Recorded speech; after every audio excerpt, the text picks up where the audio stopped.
I walked into my twin sister's house pretending to be her, knowing her husband would come home drunk and violent, and I wanted him to put his hands on me.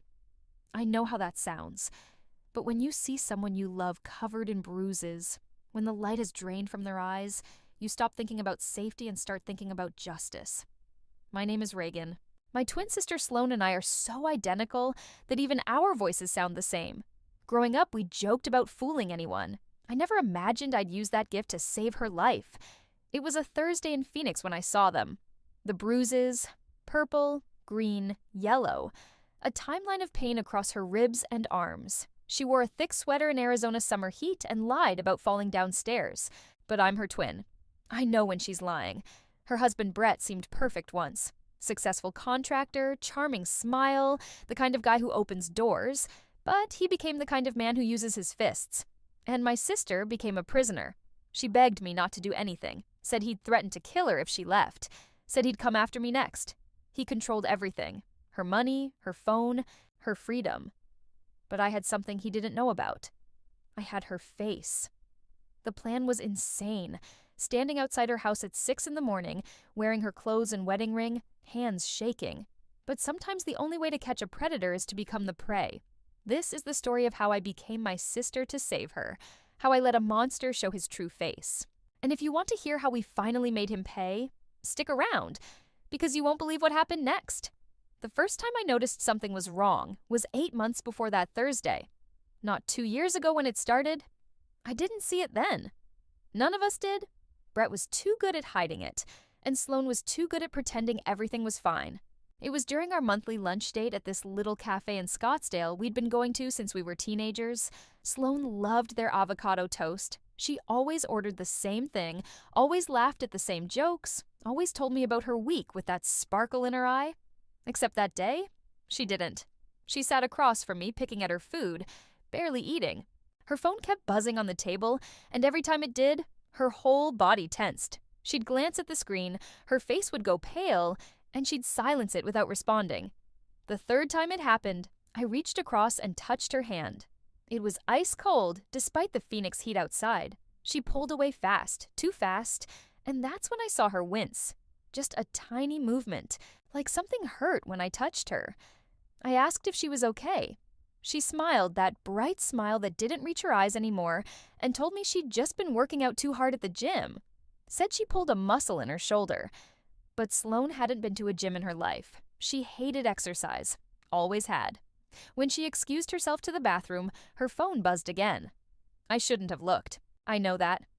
But something in my gut told me to check.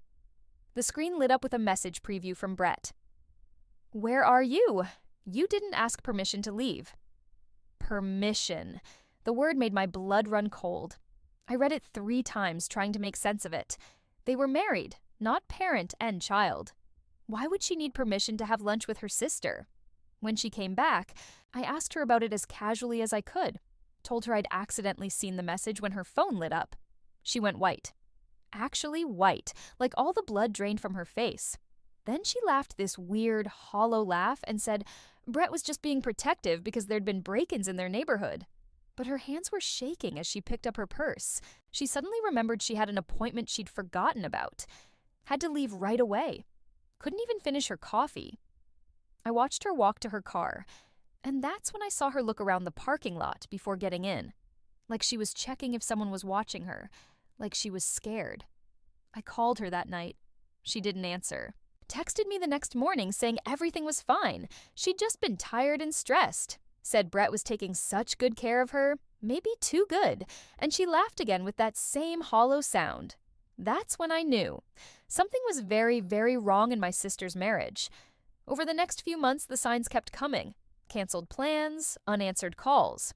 When we did talk, her voice sounded different, smaller, quieter, like she was afraid someone might overhear. She stopped posting on social media, stopped showing up to family dinners. My mom noticed too. Asked me if Sloane seemed okay, said she'd called the house and Brett answered, told her Sloane was sleeping and he'd have her call back. But she never did. I started driving to Phoenix more often, showing up unannounced. Sometimes Brett would answer the door and tell me Sloane wasn't feeling well, said she was resting and couldn't have visitors. His smile was friendly, But his eyes weren't. They were hard and cold, warning me not to push. The few times I did see her, she was different, thinner, quieter. Always wearing long sleeves and high necklines even in summer, always with this nervous energy, like a bird ready to fly away at the slightest sound. I started researching, reading articles about domestic violence, about the signs, about how abusers isolate their victims. Every single thing I read matched what I was seeing. But I didn't want to believe it. This was Brett. Successful, charming Brett who'd promised to love and protect my sister. Then came that Thursday. The day I decided to visit without warning. The day everything became horribly, undeniably clear. Because that was the day I saw what he'd been doing to her.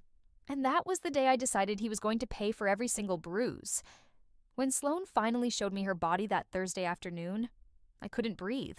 The bruises weren't just on her arms. They were everywhere. Her ribs looked like someone had used them as a punching bag. Dark purple marks ran along her spine. There were finger-shaped bruises around her upper arms, the kind you get when someone grabs you hard and shakes you. Some were fresh and angry.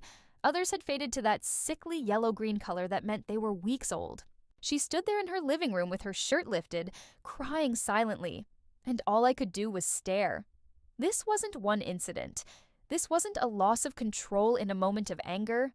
This was systematic. This was regular.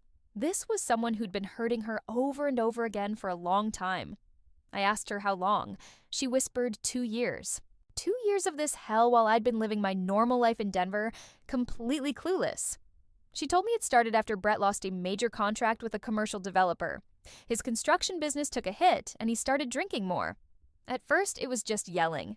Then he shoved her once, apologized with tears in his eyes, swore it would never happen again, bought her flowers, took her to an expensive dinner. But it did happen again, and again.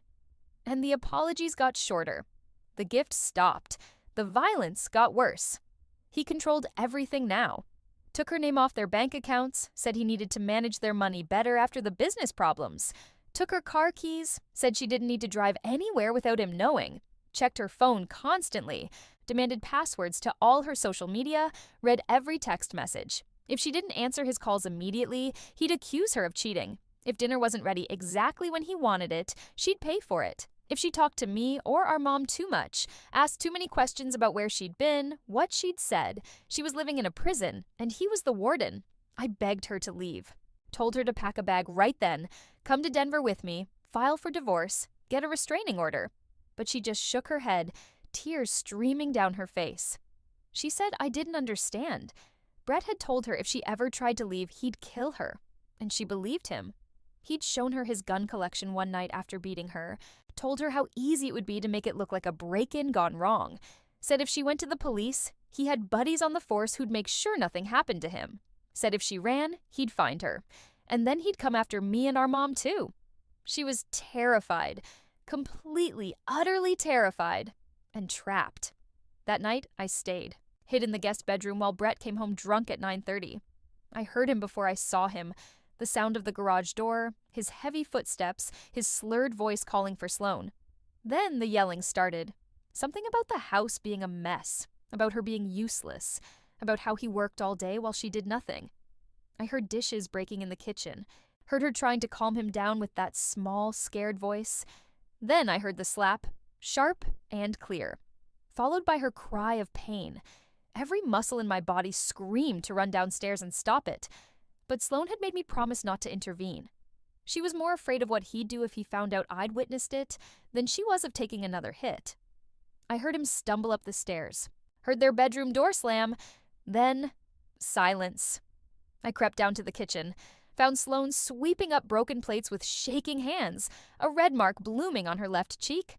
She looked at me with those dead, hopeless eyes and whispered that this was a good night, that he'd passed out quickly, that sometimes it went on much longer. We sat on the kitchen floor together, and that's when I had the idea. Brett had a standing Friday morning meeting with a contractor at 7 a.m. Sloane said he never missed it, would be gone for at least 3 hours. What if I came back early Friday morning before he left? What if we switched places? She looked at me like I'd lost my mind. But I was serious. We were identical twins. Same height, same build, same voice. If I dressed like her, acted like her, I could stay in the house as her, and if Brett came home and tried to hurt me thinking I was Sloane, I'd have witnesses ready. I'd have evidence. Real, undeniable evidence that could put him away. She begged me not to do it. Said it was too dangerous, that I didn't know what he was capable of. But I'd already decided.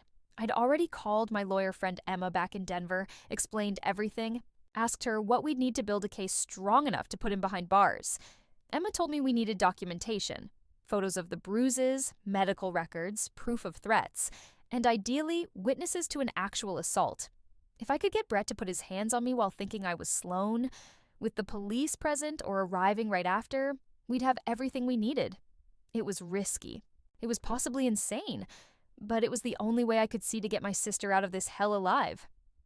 Friday morning at 5:45, I came back, used the spare key Sloane had given me, found her in the bedroom, already awake, looking terrified. We had 15 minutes before Brett's alarm went off. We moved fast, switched clothes.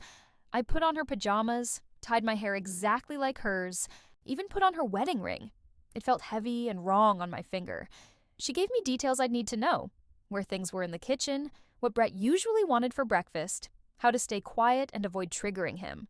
At 6:15, I pushed her out the back door with the cash I'd brought and my car keys, told her to drive to the Hilton downtown, check in under my name, and wait for my call. Not to come back no matter what she heard. She hugged me so tight I could barely breathe. Whispered that she loved me, that I was the bravest person she knew.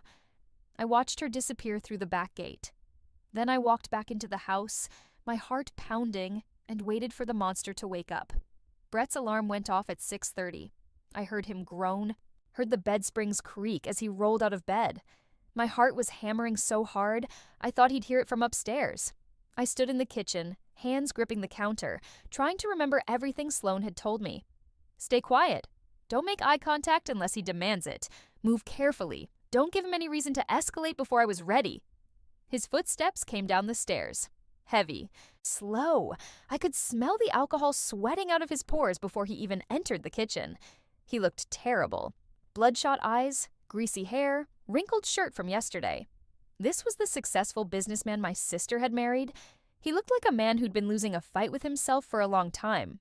He didn't even look at me properly, just grunted and sat down at the kitchen table, scrolling through his phone. Then he said it, voice rough and mean. Make coffee. Not good morning, not please. Just a command, like I was his servant. I made the coffee, hands trembling slightly as I poured it. The whole time, my phone was in my pajama pocket, recording everything. Emma had told me to document every interaction, every word, every moment. Brett drank his coffee in silence, still staring at his phone. I stayed by the counter, barely breathing, watching him, studying him. This was the man who'd been terrorizing my sister for 2 years. Up close, in the morning light, he just looked pathetic. Before he left, he stood up and walked past me. That's when he did it. Grabbed my upper arm hard, his fingers digging into the exact spot where Sloane had a bruise.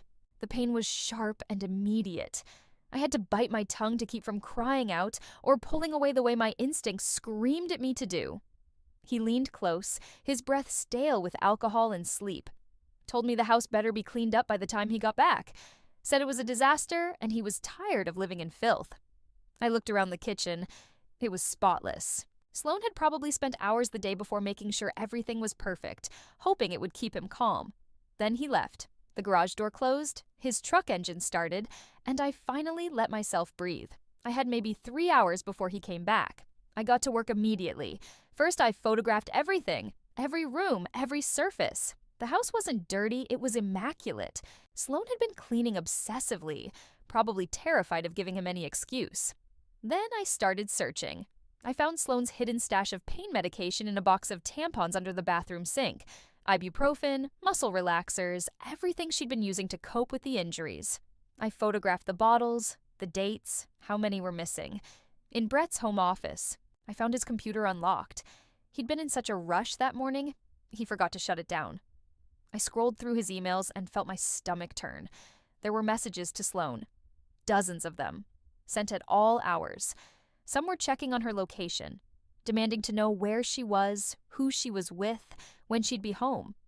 Others were accusations, calling her names, saying she was worthless, that she should be grateful he stayed with her. But the worst ones were the threats. Messages saying if she ever left him, he'd make sure she regretted it, that he knew people who could make problems disappear, that she'd never see her family again. I forwarded everything to Emma's email address, every single message. Then I found something else, a folder on his desktop labeled Insurance. I opened it, expecting business documents. Instead, I found photos. Photos of Sloane, taken without her knowledge from the looks of it. Her getting the mail, her in the backyard, her through the bedroom window. He'd been stalking her, in her own home. There were also screenshots of her phone records, her social media, even GPS tracking data. He'd put some kind of monitoring software on her phone. He knew every call she made, every text she sent, everywhere she went. My hands were shaking as I sent all of it to Emma. This was so much worse than I'd thought. This wasn't just an abusive husband. This was a dangerous, calculating predator who'd been systematically breaking my sister down for years. I was still at his computer when I heard something that made my blood freeze. The garage door opening. He was back. Early. I closed the computer, ran to the living room, tried to look natural. My mind was racing. It was only 11 a.m. He wasn't supposed to be back until after lunch. What happened? Did he know something was wrong? The door from the garage burst open. Brett stood there, face red with rage, and I knew immediately this was going to be bad. He'd been drinking again. I could see the open beer can in his hand, see the fury in his eyes. He started yelling before he was even fully in the house. Something about a client, about a phone call, about how I'd ruined everything. I had no idea what he was talking about. Apparently someone had called his cell while he was in the meeting, and when they couldn't reach him, they called the house number. Someone had answered. Sloane must have set it to forward to her cell, which she had with her at the hotel. Whoever answered must have said something that set the client off, and now the deal was dead. Except it wasn't Sloane who answered. It was actually Sloane, at the hotel, but Brett thought it was Sloane here. He was blaming her for something she technically did, but he thought happened here, and my head was spinning trying to keep the logic straight. None of it mattered, though, because Brett was advancing toward me, drunk and furious, and I had about 5 seconds to decide what to do. Sloane would have apologized, would have cowered, would have taken whatever he was about to do. But I wasn't Sloane. I stood up straight, looked him in the eye, and said the words my sister had never been able to say. "Don't touch me." He stopped, actually stopped mid-stride. His face went from red to almost purple with shock, because in 2 years, Sloane had never fought back, never said no, never stood her ground. And in that moment, Brett realized something was very, very different about his wife today. The confusion on Brett's face lasted maybe 3 seconds. Then the rage came back, doubled. He laughed. This cruel, cold sound that made my skin crawl. Asked me if I thought I could talk to him like that. Asked who I thought I was. I didn't back down. Couldn't. Because Emma and the police were supposed to arrive at 2:30, and I needed to keep him here, keep him engaged, until they showed up. I repeated it, voice steadier than I felt. "Don't touch me, it's over." That's when he moved, crossed the room in 3 quick steps, and shoved me hard against the wall. My shoulder hit the drywall with a sick thud that knocked the breath out of me. Pain exploded down my arm. But this was it. This was what I needed. My phone was still recording in my pocket, and I had 2.5 hours until witnesses arrived. He got close to my face, his breath hot and reeking of beer, told me I was nothing, that without him I'd be worthless, that I should get on my knees and apologize for disrespecting him in his own house. I looked him dead in the eye and stayed silent. Every fiber of my being wanted to fight back, to shove him off me, to scream. But I needed him to keep going, needed him to show exactly who he was. He raised his hand. I flinched. Couldn't help it. But he didn't hit me. Just left his hand there, inches from my face, letting the threat hang in the air. Then he stepped back and told me I had until he finished his beer to clean up my attitude. Said when he came back from the garage, I better be on my knees begging forgiveness. He walked away. I heard the garage door open, heard him rummaging around out there. My whole body was shaking. My shoulder throbbed where I'd hit the wall. But I'd done it. I'd gotten him to assault me on camera. I pulled out my phone with trembling hands. The recording was still going. I texted Emma. He's here. He already pushed me. Police need to come now. Not 2:30. Now. She responded immediately. On their way. 20 minutes. Can you stay safe that long? I didn't know, but I texted back yes anyway. Those 20 minutes felt like hours. Brett came back inside, saw me still standing in the living room, not on my knees like he'd demanded. His face went dark. He asked me if I had a death wish, said I was really pushing him today, and I was going to regret it. Started walking toward me again. That's when I made a split-second decision. I pulled out my phone, held it up so he could see it, and told him everything was being recorded. Every word, every threat, every time he'd touched me. The look on his face was almost worth the risk. Pure shock. Then calculation. Then fear. He lunged for the phone. I dodged, ran around the couch, kept it away from him. He chased me through the living room, yelling that I was crazy, that I'd broken into his house, that he was calling the police on me. I laughed. Actually laughed. Told him to go ahead and call them. They were already on their way. That stopped him cold. He stared at me, breathing hard, and I saw the exact moment he realized something was wrong. Really wrong. He looked at me, really looked at me, for the first time all day. His eyes narrowed. He stepped closer, studying my face. Then he said something that made my blood turn to ice. You're not Sloan. My heart stopped. I'd been so careful. Same clothes, same hair, same man mannerisms. How did he know? He kept staring. And then he said it. Sloan wouldn't fight back. She knows better.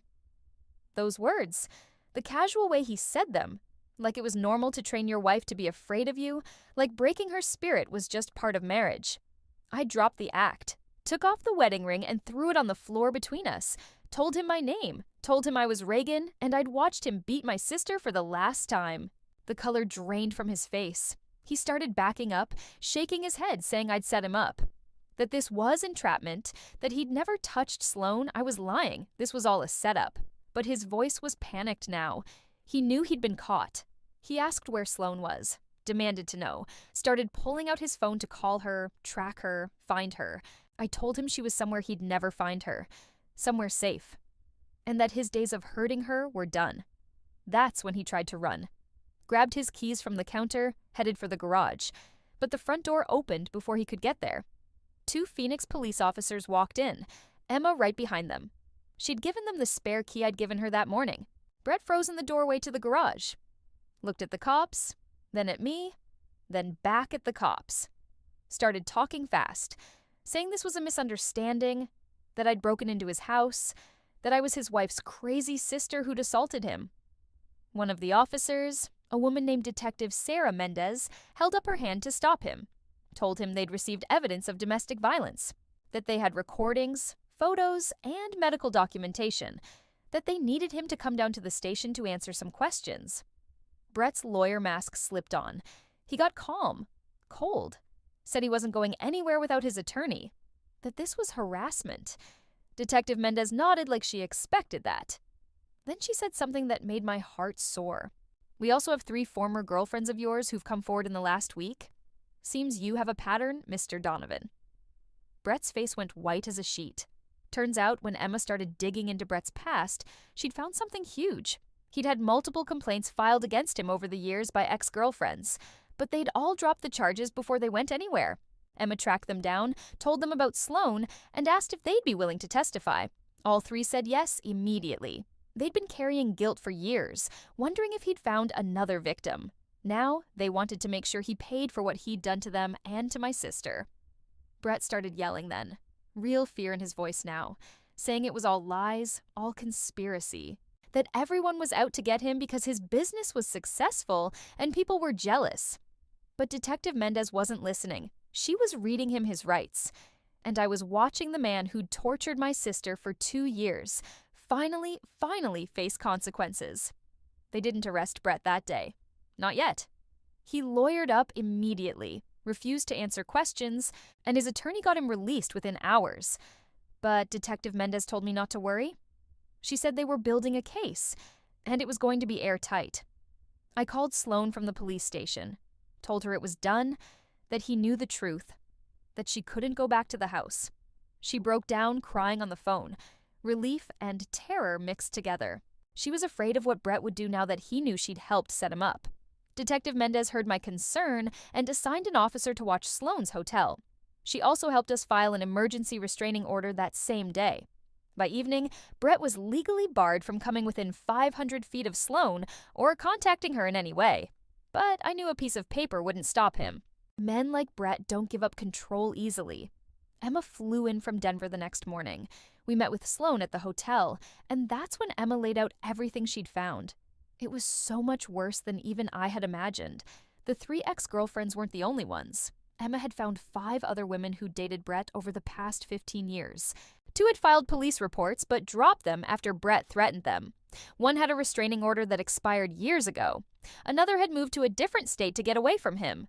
Every single story was the same. Charming at first, controlling gradually, then violent. He had a type. Quiet women, usually without strong family connections. Women he could isolate easily. Sloane fit the pattern perfectly. We were close, but I lived in Denver. Our parents had passed away 3 years before she met Brett. She'd been vulnerable, grieving, and he'd swooped in like a savior. Emma also found financial records that showed Brett had been systematically draining accounts. He'd taken out credit cards in Sloane's name without her knowledge, maxed them out, and destroyed her credit score. He'd refinanced their house and pocketed the cash. He'd even taken out a loan against her car, the car he wouldn't let her drive. My sister wasn't just trapped emotionally and physically. She was trapped financially, too. Even if she'd found the courage to leave, she would have had nothing. No money, no credit, no way to start over. He'd planned it that way. But Emma had found something else, something that changed everything. She'd been going through Brett's business records for the divorce filing, because yes, Sloane was filing for divorce immediately, and she found irregularities. Big ones. Brett had been embezzling money from his construction company's clients, charging them for materials he never bought, pocketing deposits for projects he never started, falsifying invoices. It was fraud. Major fraud. Emma estimated he'd stolen close to $400,000 over 3 years. She'd already contacted the district attorney's office. They were very interested. Sloane sat there listening to all of this, her face pale, hands shaking.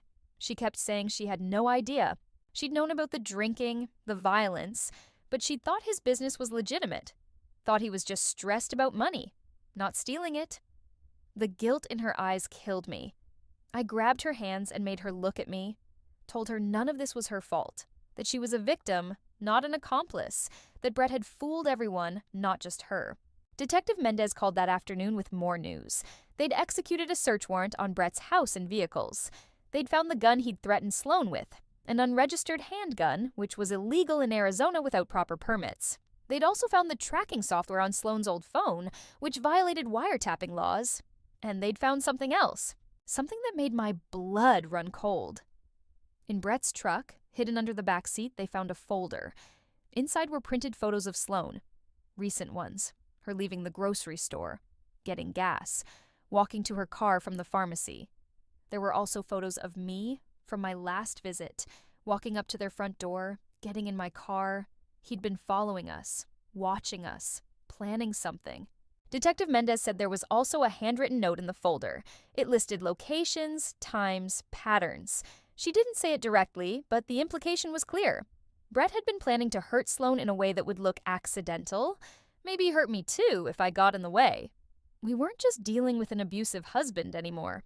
We were dealing with someone who'd been calculating how to get away with murder. Emma used all of this to get Sloane an emergency protective order that was even stronger than the first. Brett couldn't come near her, couldn't contact her, couldn't even be in the same public spaces as her. If he violated it, he'd go straight to jail. But the question kept nagging at me. What would happen when he made bail on the assault charges? When he was out there, free, angry, and feeling cornered? Emma must have seen the fear on my face. She told me Brett's arraignment was scheduled for Monday, 4 days away. The DA was going to argue he was a flight risk and a danger to the community. They were pushing for no bail. But nothing was guaranteed. That weekend was the longest of my life. Sloane stayed at the hotel, too afraid to go anywhere. I stayed with her, both of us jumping at every sound, every knock on the door. She barely ate, barely slept, just sat by the window staring out, waiting for Brett to appear. On Sunday night, my phone rang. Unknown number. My stomach dropped, but I answered. It was one of Brett's ex-girlfriends. Her name was Marissa, and she'd been the first woman to file charges against him 9 years ago. She'd dropped them after he'd threatened her family. She told me she'd been following the case, and she wanted to warn me about something. Brett had connections. His construction business had made him friendly with contractors, city officials, even some cops. He'd bragged to her once that he had people who owed him favors, people who could make problems disappear. She was terrified he'd use those connections to get the charges reduced or dismissed. She'd seen him charm his way out of consequences before. She wanted to make sure we were prepared for him to fight dirty. I thanked her and hung up feeling sick. Then I called Emma and told her everything. Emma was quiet for a long moment. Then she said something that gave me the first real hope I'd felt in days. Let him try. We've got 5 women ready to testify. We've got financial fraud. We've got weapons charges. We've got premeditation evidence. He can call in every favor he's got. It won't be enough. Not this time. Monday morning came. Sloan and I sat in the courtroom for Brett's arraignment. I held her hand the entire time, felt her trembling next to me. When they brought Brett in, he looked different. Smaller, somehow. His expensive suit couldn't hide the fear in his eyes. He scanned the courtroom and his gaze landed on Sloan. Even from across the room, I saw her flinch, but she didn't look away. For the first time in 2 years, my sister looked her abuser in the eye and didn't break. The prosecutor laid out the charges: assault, domestic violence, stalking, illegal weapons possession, wiretapping, fraud. The list went on, requested that Brett be held without bail due to flight risk and danger to the alleged victims. Brett's lawyer argued he was a respected businessman, a pillar of the community, not a flight risk at all. Said the charges were exaggerated, that his client would fight them and prove his innocence. The judge listened to both sides. Then she looked at Brett and said the words that let me breathe for the first time in days. Bail is denied. The defendant will remain in custody until trial. Brett's face went white. He started to argue, but his lawyer stopped him. As they led him away in handcuffs, he looked back at Sloan one more time. Not with anger, with disbelief. He couldn't believe she'd actually done it. Couldn't believe his quiet, obedient wife had found the courage to destroy him. Outside the courthouse, Sloan collapsed into my arms and sobbed. Not from sadness, from relief. From the weight of 2 years of terror finally starting to lift. But we both knew this wasn't over yet. The trial was still ahead, and men like Brett always had one more move to make. The trial took 6 months to start. 6 months of Sloan rebuilding her life piece by piece while waiting for her day in court. She moved to Denver, stayed with me in my apartment. Some days were good. She'd smile at breakfast, talk about maybe opening that pottery studio she'd always dreamed about. Other days were dark. She'd wake up screaming from nightmares, convinced Brett had found her. But slowly, steadily, she got stronger. Emma worked overtime building the prosecution's case. The DA's office had decided to throw everything at Brett, all the charges, all the victims, everything. They wanted to make sure he never had the chance to hurt anyone again. 2 weeks before trial, Emma called with news. Brett's lawyer had approached her with a plea deal. He'd plead guilty to assault and fraud charges in exchange for dropping the stalking, weapons, and other charges. He'd serve 5 years, maybe less, with good behavior. Sloan's face went pale when I told her. 5 years. That was it. For 2 years of hell, for ruining her life, for threatening to kill her. 5 years. I told Emma absolutely not. We were going to trial. We were going to make sure every single thing he did was on public record. Every victim was going to get to tell her story. The day the trial started, the courtroom was packed. All 5 of Brett's ex-girlfriends were there, ready to testify. Detective Mendez was there with boxes of evidence. Emma sat at the prosecutor's table looking like a warrior ready for battle. And Sloan sat in the front row wearing a blue dress, her head held high. Brett was brought in wearing an orange jumpsuit. 6 months in jail had changed him. He looked thin, tired, defeated. But when he saw Sloan, something flickered in his eyes. That old anger, that need for control. The prosecution went first. They laid out the timeline, how Brett had systematically isolated and abused Sloan over 2 years. They showed photos of her bruises, played the audio recording from the day I'd pretended to be her. His voice on that tape, cold and threatening, filled the courtroom. Then they brought out the evidence Emma had found. The tracking software, the photos of Sloane taken without her knowledge, the financial fraud, the guns, the note with locations and times that suggested he'd been planning something far worse than just assault. Brett's lawyer tried to paint it as a marriage gone wrong, as mutual conflict, as misunderstandings, but it fell flat. The evidence was too overwhelming. Then came the testimony from the ex-girlfriends. One by one, they took the stand and told their stories. How Brett had wooed them, controlled them, hurt them, how he'd threatened them into silence, how they'd lived with guilt for years, wondering if he'd found another victim, knowing they could have stopped him if they'd been braver. Each woman cried as she spoke, and each woman looked Brett directly in the eye as she did it. The courtroom was silent except for their voices. I watched the jury's faces, saw the disgust, the anger, the understanding that this wasn't a one-time mistake. This was a pattern, a lifestyle, a choice Brett had made over and over again. Then it was Sloane's turn. She walked to the witness stand with her back straight, her voice steady. The prosecutor asked her to tell the court about her marriage to Brett Donovan, and she did. Every detail, every beating, every threat. Every time he'd made her feel like she deserved it, like she was crazy, like she had nowhere to go. She talked about the night I'd found her, about how ashamed she'd been to show me her bruises, about how Brett had convinced her that no one would believe her, that she was worthless without him. Then she looked directly at Brett and said something I'll never forget. "You tried to break me. You tried to make me believe I was nothing, but I'm still here, and you're the one in chains." Brett looked away. For the first time since I'd known him, he couldn't hold eye contact. The prosecution rested their case. Then came the defense. Brett's lawyer called him to the stand. It was a risky move, but they were desperate. Brett sat there in his suit. They'd let him change out of the jumpsuit for testimony and tried to play the victim. He said Sloane had mental health issues, that she'd made everything up, said the ex-girlfriends were lying, colluding against him because they were bitter about the breakups, said the fraud charges were accounting errors, misunderstandings with clients. He actually claimed that I'd assaulted him that day, not the other way around. Said I'd broken into his house, threatened him, and he'd been defending himself. The prosecutor stood up for cross-examination with a smile on her face. She'd been waiting for this. She asked Brett about the tracking software on Sloane's phone. He said he'd installed it for her safety. She asked about the photos of Sloane taken from a distance. He said he was just checking on her because he was worried. Then she pulled out the folder they'd found in his truck, asked him to explain the note with locations and times, the pattern tracking. Brett stammered, said it was nothing, just notes for himself. The prosecutor asked him why he'd need notes about his wife's daily routine unless he was planning something. He had no answer. Then she asked the question that destroyed him. "Mr. Donovan, if your wife had mental health issues as you claim, if you were so worried about her, why didn't you ever take her to see a doctor? Why didn't you get her help?" Silence. She continued. "In fact, the only medical records we have for Sloane Donovan during your marriage are for bruised ribs, a sprained wrist, and a concussion. All injuries she claimed came from falls or accidents, injuries that match perfectly with being assaulted, but no mental health treatment, no therapy, no psychiatric care. Because she wasn't sick? Was she, Mr. Donovan? She was being beaten."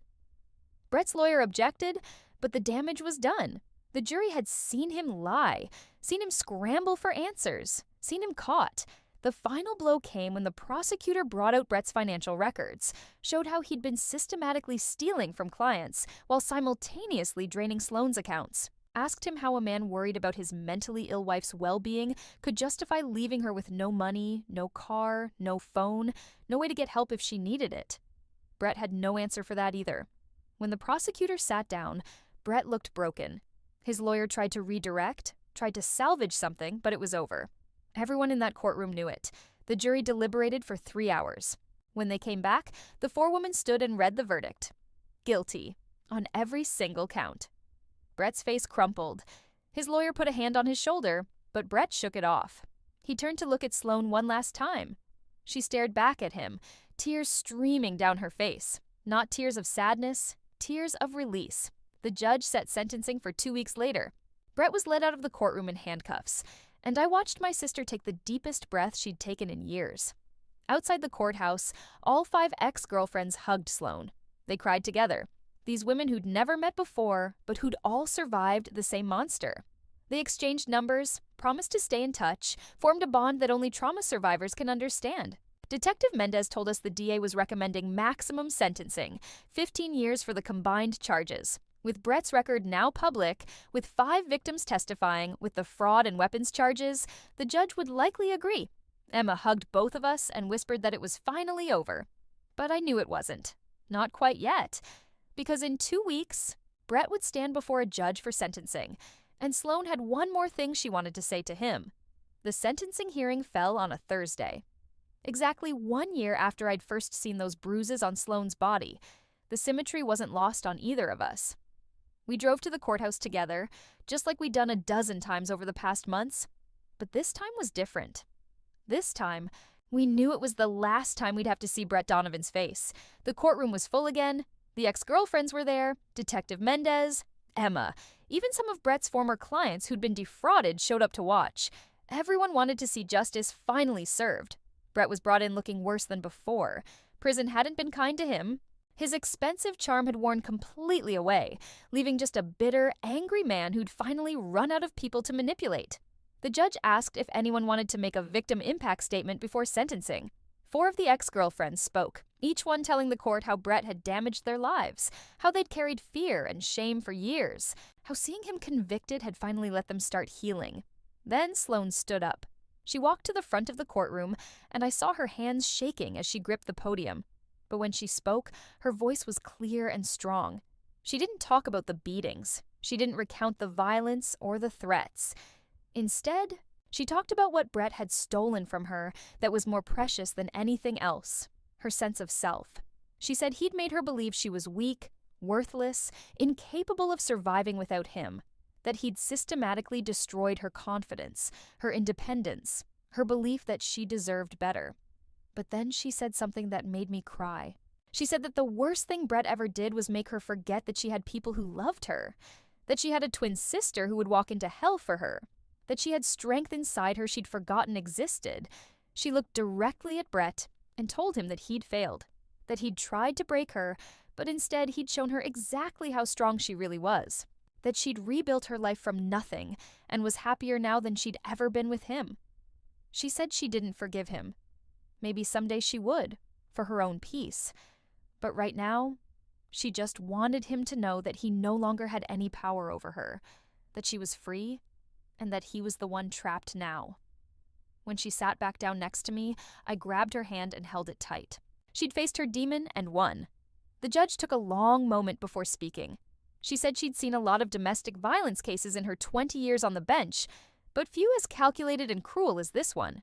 She said Brett had shown no remorse, no understanding of the pain he'd caused, no indication he'd ever change. Then she delivered the sentence. 18 years in state prison. 2 years more than the prosecution had recommended. Brett's lawyer started to object, but the judge cut him off. She said that given Brett's pattern of violence across multiple victims, his financial crimes, his possession of illegal weapons, and the evidence suggesting he'd been planning something even worse, 18 years was merciful. Brett would be nearly 60 when he got out. His construction business was gone, his reputation destroyed, his freedom taken. As they led him away, he didn't look back at Sloan, didn't try to make eye contact or get the last word. He just walked out of that courtroom and out of our lives forever. The media coverage lasted a few weeks. Local news ran stories about the serial abuser who'd finally been caught. Some of Brett's former clients spoke out about the fraud. There were think pieces about domestic violence, about why victims don't leave, about the importance of believing survivors. Sloan and I gave one interview together. We sat side by side and told the story of how I'd pretended to be her that day. The reporter asked if I was afraid of getting hurt. I told her the truth. I was terrified. But I was more afraid of losing my sister. The interview went viral. We got messages from women all over the country, thanking us for speaking out, sharing their own stories of abuse and survival. Some said our story gave them the courage to leave their own dangerous situations. Others said it helped them recognize warning signs in relationships before things got violent. Sloan read every single message, cried over many of them, started responding to some, offering support and resources. That's when she had the idea. 6 months after the trial, Sloan opened her pottery studio. But it wasn't just a business. She partnered with a local domestic violence shelter to offer free pottery classes to survivors. A safe space where women could create something beautiful with their hands, where they could talk or stay silent, where they could heal at their own pace. She called it Phoenix Rising. She said it was about more than the city where she'd survived Brett. It was about transformation, about rising from the ashes of trauma into something new and beautiful. I helped her with the opening day. Watched her teach her first class to a group of nervous, damaged women who reminded me so much of how she'd looked a year ago. By the end of the session, they were laughing, covered in clay, admiring the wobbly bowls and cups they'd made. One woman, younger than Sloan, stayed after class. She told Sloan that her boyfriend had been hitting her, that she was scared to leave. Sloan sat with her for 2 hours, shared her story, gave her the numbers for shelters and lawyers and support groups, helped her make a safety plan. That woman left her abuser the next week, came back to the studio a month later to say thank you.